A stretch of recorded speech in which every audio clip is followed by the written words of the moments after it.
அதாவது ஜாதி, மதம், ஏழை, பணக்காரன் அப்படிங்கிற ஒரு பாரபட்சம் பார்க்காம வாழ்ந்த ஒரு நபருடைய இறுதி சடங்குல அவர் எவ்வளவு மதிக்கப்படுறாருங்கிற ஒரு விஷயத்தை உங்களோட ஷேர் பண்ண ஆசைப்படுறேன். சுடுகாட்டில் சுற்றி அவரோட உறவினர்கள் பூரா நிற்கிறாங்க. நடுவில் அவரோட உடல் தகனம் செய்ய போற நேரம், அவரோட மகன் கொல்லி வைக்க போற அந்த ஒரு நிமிஷத்துல ஒரு சத்தமான ஒரு குரல், ஐயா கொஞ்சம் நிப்பாட்டுங்க, எனக்காக ஒரு 5 நிமிஷம் அவகாசம் கொடுங்க, இது வரைக்கும் என்னோட கடமையை செஞ்சேன், இதுக்கு மேலே என்னால் பொறுமையாக இருக்க முடியாது, அவரை கட்டி அணைச்சு அழுகிறதுக்கு ஒரு 5 நிமிஷம் அவகாசம் கொடுங்கன்னு கேட்குறாரு.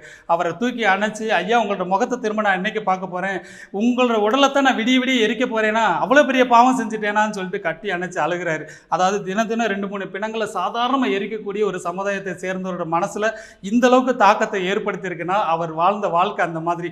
ஜாதி, மதம், ஏழை, பணக்காரன்ற எந்த ஒரு ஏற்றத்தாழ்வும் இல்லாமல் எல்லாருக்கூடையும் அன்பா பழகுனதுனால அவர் இறந்த பிறகும் ஒரு நல்ல உறவு கிடைச்சிருக்குதுன்னு பார்த்தீங்கன்னா இந்த மாதிரி வாழ்க்கையை வாழ்ந்ததுக்கு அப்புறம் தான் கிடைக்கும். அது மாதிரி வாழ்க்கையை தான் நானும் வாழுறேன். நீங்களும் வாழ்றதுக்கு முயற்சி பண்ணுங்க. நம்மளுக்கு இறந்த பிறகும் ஒரு நல்ல உறவு கிடைக்குங்கிறதுக்கு இதுதான் சாட்சி.